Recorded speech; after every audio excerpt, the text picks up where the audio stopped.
भारतात असा एक काळ होता जिथे दोन वेगवेगळ्या संस्कृती एकत्र आल्या आणि तयार झाली एक नवी ओळख.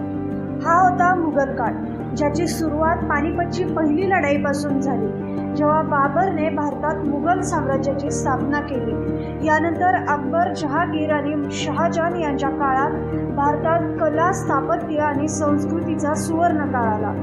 ताजमहल, लाल किल्ला आणि फतेपूर सिक्री सारख्या भव्य वास्तू आजही त्या काळची साक्ष देतात.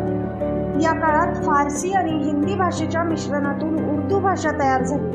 संगीतात तानसेन सारखे महान कलाकार होते, तर चित्रकलेत निसर्ग आणि राजदरबार जिवंत केला जात होता.